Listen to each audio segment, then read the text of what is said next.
आप सभी को नमस्कार। मैं पीयूष। आज आप लोग के बीच में मैं एक नई वीडियो के साथ आया हूं। बीते कुछ दिनों से बिहार के गलियारों में गर्मियां बढ़ गई हैं। बिहार में ऐसा लग रहा है जैसे कुछ नया होने वाला है, और ये नया कुछ और नया नहीं है। ये बिहार में विधानसभा का इलेक्शन आने वाला है और 2025 में इलेक्शन है, और वो लास्ट 2 अक्टूबर या नवंबर तक इलेक्शन का डेट आ जाएगी और समापन हो जाएगा इलेक्शन दिसंबर तक। तो इसकी वजह से बिहार के गलियारों में गर्मियां बढ़ गई हैं। अब उसको आप कनेक्ट कर लो मनीष कश्यप का पीटा जाना पीएमसीएच में, या बिहार में कुछ पुराने नेता, युवा नेता जो अब उभर के दोबारा आने लगे। पुष्पम प्रिया का इंटरव्यू स्टार्ट हो गया।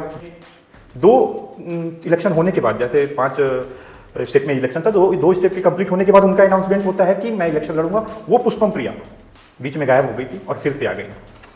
तो ऐसे ऐसे लोग आ गए हैं। बट मैं बिहार के अवाम और बिहार के युवा और बिहार के पढ़े लिखे युवा के लिए बहुत आश्चर्यजनित हूं और उनको थैंक यू बोलना चाहता हूं, क्योंकि आज से पहले जितने भी बिहार के इलेक्शन हुए थे, बिहार में जितने भी इलेक्शन पहले हुए थे, उसमें बाहुबलियों का बहुत बड़ा योगदान रहता था और उनका इन्वॉल्वेशन रहता था, और ये इलेक्शन इर्द गिर्द उन्हीं के चलता था।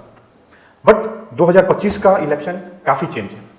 मैं 10 ऐसे नाम गिनाऊंगा जिसमें से 5 बहुत शिक्षित, इवन आईएएस हैं, आईपीएस हैं, जो अपनी नौकरी को त्याग के, ऐसा नहीं कि रिटायरमेंट लेके, त्याग के बिहार के इलेक्शन में अपना इंटरेस्ट दिखा रहा है। और बिहार के इलेक्शन नहीं, लोकसभा का इलेक्शन था, तो बक्सर से चुनाव लड़े थे लोकसभा से निर्दलीय, वो जो एक्स आईएएस थे, आईपीएस थे, आनंद मिश्रा, वो इस इलेक्शन में अपना बहुत ज्यादा इंटरेस्ट दिखा रहा है। तो ये चेंज एक आया है। एक था तब का जो पहले जमाने में बाहुबलियों के इर्द गिर्द इलेक्शन होता था, और आज जो है वो युवा नेता हो गए, यूथ नेता हो गए, और जो भी एजुकेटेड हमारे यंगस्टर हैं उनके इर्द गिर्द घूम रहा है। हाँ, इन्वॉल्वेशन होगा बाहुबलियों का, बट वो वाला दौर चला गया।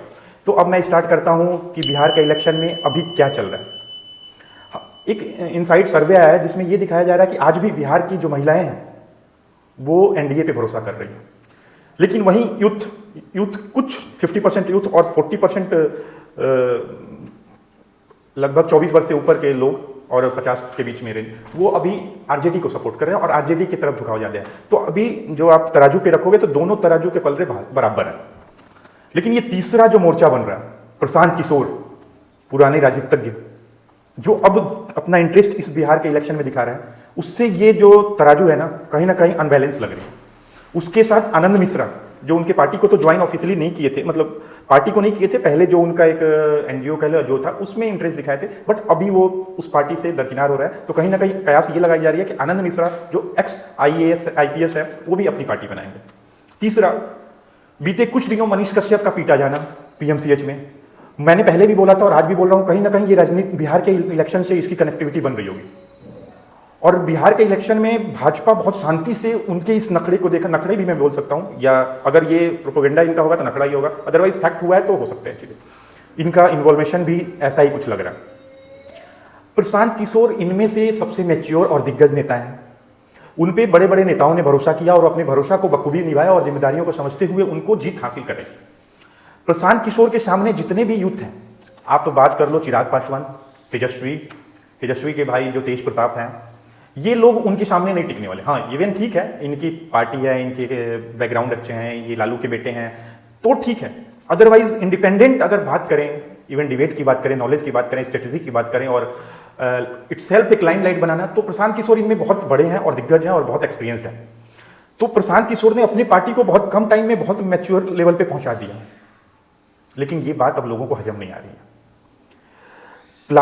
है। नीतीश के बहुत करीबी आरसीपी सिंह, जो नीतीश की पार्टी से राज्यसभा के सदस्य थे, एमपी थे, वो भी एक एक्स आईपीएस हैं, आईएएस हैं, यूपी में पहले वो कार्यरत थे, वो अब प्रशांत किशोर के पार्टी को ज्वाइन कर लिया है। तो आप समझ सकते हो कि प्रशांत किशोर के पास हर तबके के लोग पहुंच रहे हैं। ऐसा नहीं कि प्रशांत किशोर का मैं फेवर कर रहा हूं, मैं ये कहना चाह रहा हूं कि एक वैसा ही तबका है जो जात से उठ के, समाज से उठ के एक प्रॉपर अपने बिहार को बनाना चाहता है, और वो कितना कामयाब होगा और कितना उसको फेवर कर पाएंगे प्रशांत किशोर, ये देखने वाला है, ये रिजल्ट के बाद ही पता चलेगा। बट एक तबका तो दिख रहा है, एक लोग तो दिख रहे हैं जो तीसरे मोर्चे की जरूरत उनको है और उसकी कयास में बैठे पड़े हैं।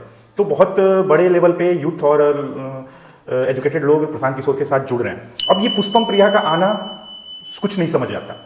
अब ऐसे लोग, ठीक है, मैंने पहले बोला बहुत अच्छी बात है कि यूथ इंटरेस्ट ले रहे हैं और पढ़े लिखे यूथ इंटरेस्ट ले रहे हैं, बट 2020 में कोविड के टाइम तुरंत अनाउंस की और 1 साल इंटरेस्ट दिखाई, फिर बीच में गए और फिर इस बार इलेक्शन में आ गए।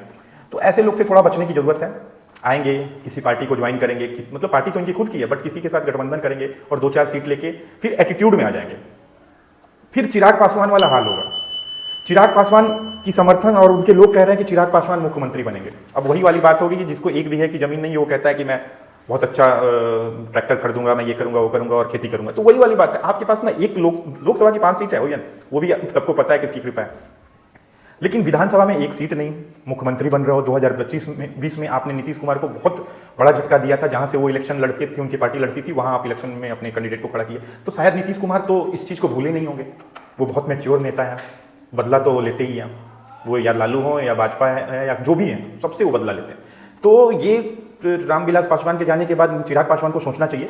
यही चिराग पासवान है जो छोटी छोटी बातों पे रोने लगते हैं, मतलब रोना इन द सेंस कि नखरे आते हैं, और इन पे मोदी की कृपा रही। अदरवाइज पशुपतिनाथ ने इनकी पार्टी को अपने कब्जे में ले लिया था, तब इनका कुछ नहीं चला।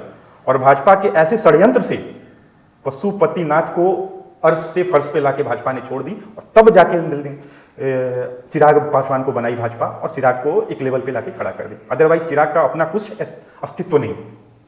इनको समझदारी से चीज़ों को करना चाहिए, बिहार के इलेक्शन में अपना इन्वॉल्वेशन दिखाना चाहिए। अगर एनडीए के साथ हैं तो ओवरऑल एनडीए के साथ रहें, ऐसा नहीं कि एनडीए में है और नीतीश से आपका 36 का आंकड़ा, तो ये चीज़ें चलेगी नहीं। हाँ ठीक है, मैच्योर हैं, मैं समझ रहा हूँ, सब कुछ चीज़ें हैं, एजुकेटेड हैं, बिहार के इलेक्शन में इनका बहुत बड़ा अपना योगदान रहता है, पासवान समाज एक बहुत बड़े तबके पे है और उसके ये निकते हैं।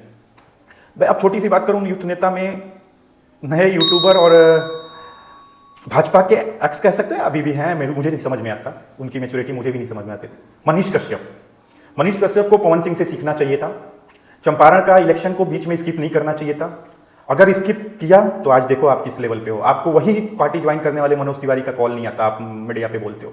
वही भाजपा जो आपको बैठा के बाकायदे दिल्ली मुख्यालय में और ज्वाइन कराई थी, इवन माँ भी बैठी थी आपकी, तो इतने इज्जत के साथ जब जरूरत थी तो भाजपा ने आपको एक्सेप्ट किया, बट आपको आज जरूरत हुई तो भाजपा ने आपको सपोर्ट नहीं किया। तो आपको पवन सिंह की तरह डट के जवाब देना था। पवन सिंह ने जो भी था चुनाव हारा, लेकिन 2.5 लाख वोट ला के दिखाया कि हाँ, आपके दिग्गज नेता कुशवाहा समाज में बहुत बड़ा अपना रेपुटेशन दिखाने वाले उपेंद्र कुशवाहा, जिनको भी मुंह की खानी पड़ी थी, इसी भाजपा के साथ ज्वाइन किए थे, मतलब चुनाव लड़े थे। वो कुशवाहा समाज के बड़े दिग्गज नेता हैं और कुशवाहा समाज बहुत बड़ी संख्या में बिहार में है, फिर भी उन्हें हारना पड़ा। तो पवन सिंह ने दिखा दिया था कि हाँ, ये आपकी औकात है। और इतना ही नहीं, आरा की सीट हरवा दी, अगल बगल जितने सीट थे, 5 ऐसे सीट थे जिस पे पवन सिंह का इंपैक्ट दिखा, और पवन सिंह की वजह से वो सीट भाजपा हारी। और भाजपा को ऐसा लगा कि, और मैं आपको क्लियर कर दूं कि भाजपा बुला के पवन सिंह को मुंह मांगा जिस जगह से बोलेंगे ना, उस जगह से सीट देगी विधानसभा का, अगर लड़ना चाहेंगे तो। देखो आप, उनकी बीवी बेशक अभी जो भी चीजें हैं, बट बीवी में इंटरेस्ट दिखाती है भाजपा। तो वैसा होना चाहिए, आपका अपना इंपैक्ट दिखना चाहिए, आपका पेनिट्रेशन दिखना चाहिए कि इतना पेनिट्रेट किया है मैंने। और उस टाइम चंद्र पैसों और चंद्र चीजों और चंद्र लोभ में आके मनीष कश्यप ने भाजपा ज्वाइन किया और लोगों से थुथु की खानी पड़ी, और आज वही आवाम के पीछे जा रहा है और ट्रस्ट अपना बनाना चाह रहे हैं कि हाँ, मेरे पे भरोसा करो। लेकिन अब वो चीज़ नहीं है, जब एक बार मुंह जल जाता है ना, तो छाछ भी लोग फूंक के पीते हैं। तो वही वाला हाल है। अब आप आवाम के पास जाओगे, जनता के पास जाओगे, तो वो चीज़ बनाने में बहुत टाइम लगेगा। अगर वीडियो अच्छी लगे तो चैनल को सब्सक्राइब करें और वीडियो को लाइक करें और कमेंट बॉक्स में अपना सुझाव डालें। Thank you.